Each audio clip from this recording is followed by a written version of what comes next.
يعني جيت بكل أسف عشان أبلغ الخبر الكعب ده. وأبرام يا جماعة بعد ما سمع الخبر جمع كل الرجال المدربين على الحرب وكان عددهم 318 رجل نشأوا في داره ومشوا كانوا معاه حلفائه ضمر الأمور وأشكول وعانة وطاروا العدو لغاية منطقة الجولان واستمروا زحفين لغاية ما وصلوا للمكان المأسور فيه لوط.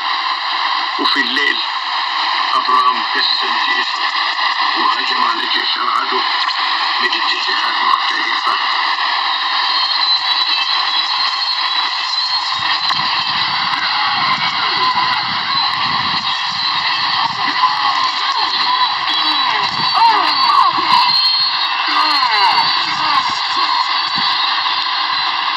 وهزموا معركة كبيرة وطاردوا لغاية طوبة شمال دمشق.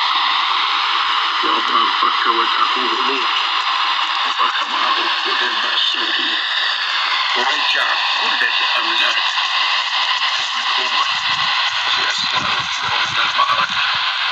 استقبل ملك مدينة القدس واسمه ملك الصدق مكان اسمه وادي الملك.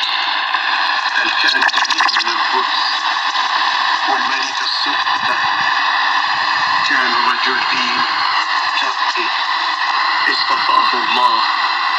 الملك استقبل أبرام وقدم له أكل وشراب وقال له يا أبرام تعال عشان أدعو لك.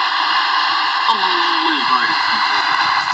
الحمد لله خلق السماوات والأرض ونصر الأعداء وإلى اسمع إلي من أقدر تبشر أي شيء أخذناه من العدو.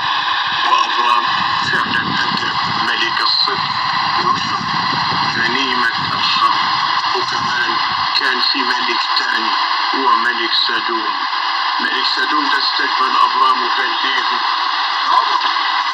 أنا ما دارك أي شيء من الأمور بس كلنا أسرار أسرتهم ده ومرة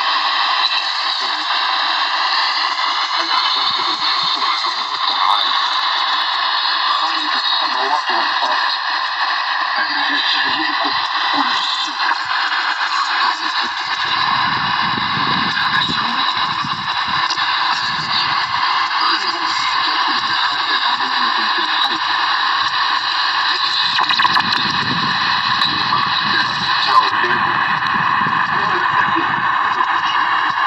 لما كانوا في المعركة وكمان حلفائي اللي ساعدوني برضه عليك المصير من الغريم.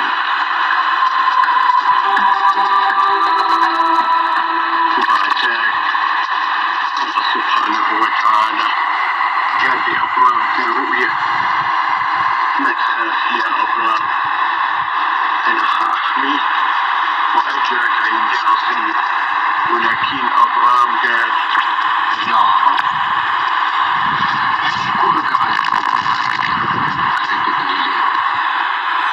لكن أنا حزين لأنه ما يتجد يورثني والخدام الذي عاجلة الرزق هو اللي حيورثني عشان هذا ما عندي.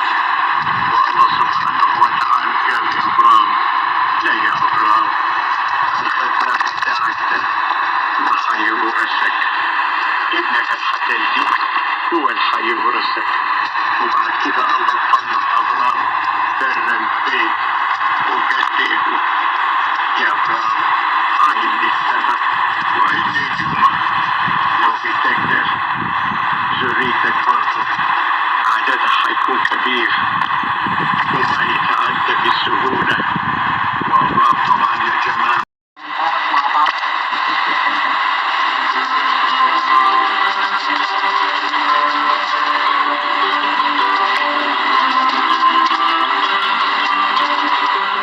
حبايبي الحلوين والمستمعين في راديونا مبسوطة إنه رجعنا بعد الفاصل الصغير عشان ما نكمل الكلام بتاعنا عن سرطان الدم.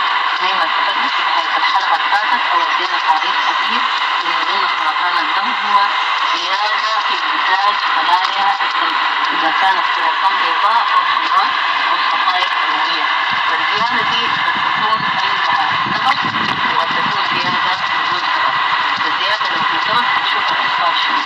الزيادة بتاعت خلايا الدم البيضاء أو الحمراء أو الصفائح الدموية بتكون بكمية كبيرة حتى الجسم ما قادر يسيطر عليها، حتى الطحال ما قادر يكسرها، وحتى كمان شنو يعني بشوية يعملوا مداخلة ضريبة جدا جدا لمتقبلاتها شديد. فبنقول إنه طيب الزول